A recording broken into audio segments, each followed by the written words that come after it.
दोस्तों आप सभी का स्वागत है हमारे YouTube चैनल ट्रिक वाला की इस जीएस क्वेश्चन आंसर की वीडियो लेक्चर सीरीज में। इस वीडियो लेक्चर सीरीज में हम कर रहे हैं एसएससी के डिफरेंट एग्जाम जैसे कि सीजीएल, सीपीओ, सीएचएसएल, एमटीएस और इसके अलावा बाकी जो भी एसएससी एग्जाम लेती है उनके प्रीवियस ईयर एग्जाम में जो भी क्वेश्चंस पूछे जा चुके हैं जीएस के, उनको हम विद एक्सप्लेनेशन करने जा रहे हैं। ठीक है दोस्तों, आज का हमारा जो टॉपिक है वो है गुप्तकाल। तो चलिए दोस्तों शुरू करते हैं। अगर चैनल पर नए हैं तो चैनल को सब्सक्राइब करके बेल आइकन जरूर दबाइए। आज का हमारा जो पहला क्वेश्चन है वो है कि महरौली में जंग रहित लौह स्तंभ किसने स्थापित किया था? गुप्त, सातवाहन, मौर्य, कुषाण। आपका सही आंसर है ए यानी कि गुप्त ने।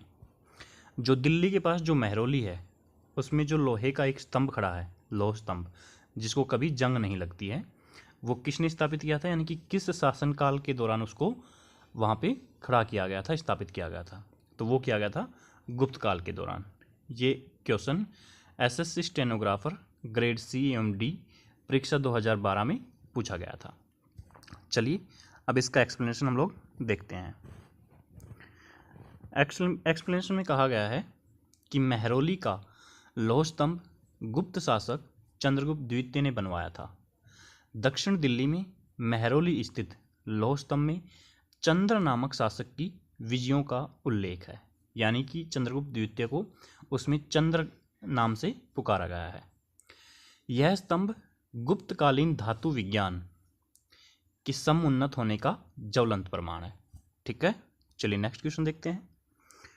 नेक्स्ट जो हमारा क्वेश्चन है उसमें पूछा गया है कि गुप्त राजा जिसने विक्रमादित्य की पदवी ग्रहण की थी वह था स्कंदगुप्त, समुद्रगुप्त, चंद्रगुप्त द्वितीय और कुमारगुप्त। आपका सही आंसर है सी यानी कि चंद्रगुप्त द्वितीय। ये क्वेश्चन एसएससी मैट्रिक स्तरीय परीक्षा 2006 में पूछा गया था। क्वेश्चन कहता है कि गुप्त राजा जिसने विक्रमादित्य की पदवी ग्रहण की थी, यानी कि वो कौन सा गुप्त शासक था जिसने विक्रमादित्य की उपाधि धारण की थी? तो कौन था वो? चंद्रगुप्त द्वितीय।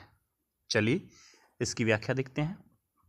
व्याख्या में कहा गया है कि चंद्रगुप्त द्वितीय को विक्रमांक या विक्रमादित्य कहा जाता है। इसकी माता का नाम दत्त देवी था। किसकी माता का नाम? चंद्रगुप्त द्वितीय जो थे उनकी माता का नाम दत्त देवी था। इसका काल गुप्त काल का स्वर्ण युग माना जाता है। ऑब्वियस सी बात है कि जो हमारा प्राचीन भारत है उसमें गुप्त काल को स्वर्ण युग कहा जाता है, स्वर्ण काल कहा जाता है, और गुप्त काल के अंदर भी जो चंद्रगुप्त द्वितीय का जो शासनकाल था उस काल को स्वर्ण युग के नाम से जाना जाता है। चलिए नेक्स्ट क्वेश्चन करते हैं। नेक्स्ट क्वेश्चन में पूछा गया है कि चंद्रगुप्त द्वितीय और किस नाम से जाना जाता था?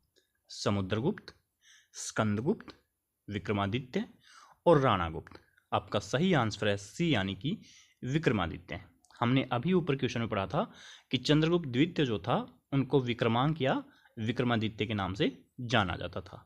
ये क्वेश्चन एसएससी संयुक्त हायर सेकेंडरी 10+2 स्तरीय परीक्षा 2010 में पूछा गया था। तो इसकी व्याख्या तो हमने ऊपर देख ही ली है। तो चलिए नेक्स्ट क्वेश्चन देखते हैं। नेक्स्ट क्वेश्चन में कहा गया है कि गुप्त काल के चांदी के सिक्कों को कहते थे दीनार, रुपयक, शतमान और कृषापण। आपका सही आंसर है बी यानी कि रुपयक। अर्थात गुप्त काल के अंदर जो चांदी के सिक्के जो थे उनको रुपयक कहा जाता था। ये क्वेश्चन एसएससी स्नातक स्तरीय परीक्षा 2006 में पूछा गया था। चलिए इसकी व्याख्या देख लेते हैं। व्याख्या बहुत ही सिंपल है। व्याख्या में कहा गया है कि गुप्तकालीन सोने के सिक्कों को दिनार एवं चांदी के सिक्कों को रुपयक कहा जाता था।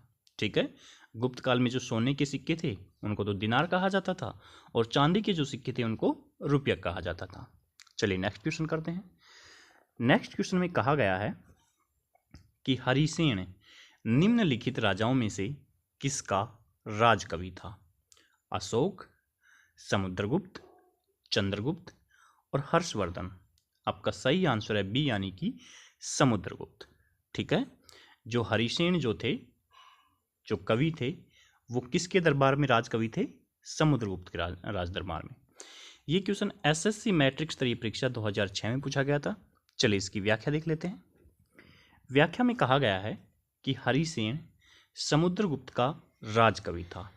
हरिसेन ने इलाहाबाद प्रशस्ति लेख की रचना की, जो इलाहाबाद जो प्रशस्ति है वो समुद्रगुप्त के राजकवि हरिसेन ने लिखी थी। समुद्रगुप्त को भारत का नेपोलियन कहा जाता है। ये क्वेश्चन बहुत बार पूछा गया है कि भारत का नेपोलियन किसे कहा जाता है? समुद्रगुप्त को। समुद्रगुप्त ने अश्वमेधकर्ता की उपाधि धारण की तथा इसे कविराज भी कहा जाता था। ठीक है, तो समुद्रगुप्त की दो उपाधियां हो गई, अश्वमेधकर्ता और कविराज। ठीक है, इन्हें वीणा बजाने का बहुत शौक था। चलिए नेक्स्ट क्वेश्चन करते हैं। नेक्स्ट क्वेश्चन में पूछा गया है कि लिच्छवी दोहितर किसे कहते हैं? चंद्रगुप्त प्रथम को, स्कंदगुप्त को, और बाकी हमारे जो ऑप्शंस हैं वो इस साइड मिलेंगे हमें। बाकी हमारे जो ऑप्शंस हैं वो हैं कुमारगुप्त को और समुद्रगुप्त को। आपका सही आंसर है डी, यानी कि समुद्रगुप्त को। तो क्वेश्चन क्या था कि लिच्छवी दोहितर किसे कहा जाता है? लिच्छवी दोहितर जो है वो समुद्रगुप्त को कहा जाता है, क्योंकि इनकी माताजी जो थी वो लिच्छवी गणराज्य से उनका संबंध था। एसएससी, ये क्वेश्चन एसएससी संयुक्त स्नातक स्तरीय टीयर 1 परीक्षा 2013 में पूछा गया था। चलिए इसकी व्याख्या देख लेते हैं। व्याख्या में कहा गया है कि लिच्छवी दोहितर समुद्रगुप्त को कहते हैं। समुद्रगुप्त के प्रयाग अभिलेख में उसे लिच्छवी दोहितर यानी कि लिच्छवी कन्या से उत्पन्न बताया गया है। समुद्रगुप्त की माता का नाम कुमार देवी था।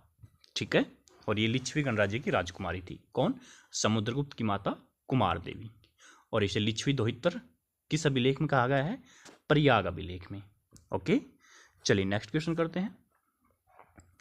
नेक्स्ट जो क्वेश्चन है उसमें कहा गया है कि रोमन साम्राज्य के साथ भारत का व्यापार रोम पर किसके द्वारा आक्रमण के साथ समाप्त हो गया? अरबों द्वारा, हंगेरियाइयों द्वारा, हुनों द्वारा और तुर्कों द्वारा। आपका सही आंसर है सी, यानी कि हुनों द्वारा। ये क्वेश्चन एसएससी सीपीओ परीक्षा 2006 में पूछा गया था। क्वेश्चन क्या कहता है कि रोमन साम्राज्य के साथ भारत का जो व्यापार होता था वो रोम पर किसके द्वारा आक्रमण के साथ ही समाप्त हो जाता है? तो जब रोम पर हूण आक्रमण करते हैं तो उसके बाद रोमन साम्राज्य के साथ भारत का व्यापार समाप्त हो जाता है। चलिए इसकी व्याख्या देख लेते हैं। व्याख्या भी बहुत सिंपल है इसकी कि रोमन साम्राज्य के साथ भारत का व्यापार रोम पर हूणों द्वारा आक्रमण के साथ समाप्त हो गया। ठीक है, चलिए नेक्स्ट क्वेश्चन करते हैं। नेक्स्ट क्वेश्चन में कहा गया है, एक सेकेंड, कि निम्न में से किनके सिक्के संगीत के प्रति उनका प्रेम दर्शाते हैं? मौर्यों के, नंदों के, गुप्तों के और चोलों के। आपका सही आंसर है सी, यानी गुप्तों के। ये क्वेश्चन एसएससी संयुक्त हायर सेकेंडरी 10+2 परीक्षा 2011 में पूछा गया था। क्वेश्चन कहता है कि निम्न में किनके सिक्के संगीत के प्रति उनका प्रेम दर्शाते हैं? गुप्तों के। हमने अभी पढ़ा कि समुद्रगुप्त को कविराज कहा जाता था क्योंकि उन्हें वीणा बजाने का बहुत शौक था, और एक सिक्के पर उन्हें वीणा बजाते हुए उनकी जो चित्र जो है वो दर्शाया गया है। तो चलिए इसकी व्याख्या देख लेते हैं। व्याख्या में कहा गया है कि समुद्रगुप्त के कुछ सिक्कों पर उसे वीणा वादन करते हुए दिखाया गया है। अतः गुप्तों के सिक्के संगीत के प्रति उनके प्रेम को प्रदर्शित करते हैं। ठीक है दोस्तों, चलिए नेक्स्ट क्वेश्चन करते हैं। नेक्स्ट जो हमारा क्वेश्चन है दोस्तों वो उसमें पूछा गया है कि निम्नलिखित में से किसको अपनी विजयों के कारण भारत का नेपोलियन कहा जाता है? स्कंदगुप्त को, चंद्रगुप्त को, ब्रह्मगुप्त को और समुद्रगुप्त को। आपका सही आंसर है डी, यानी कि समुद्रगुप्त को। ये एसएससी स्टेनोग्राफर परीक्षा 2010 में पूछा गया क्वेश्चन था। क्वेश्चन कहता है कि निम्नलिखित में से किसको अपनी विजयों के कारण भारत का नेपोलियन कहा जाता है? हमने अभी पहले वाले क्वेश्चन में पढ़ा था कि समुद्रगुप्त को भारत का नेपोलियन कहा जाता है। तो किसको कहा जाता है भारत का नेपोलियन? समुद्रगुप्त को।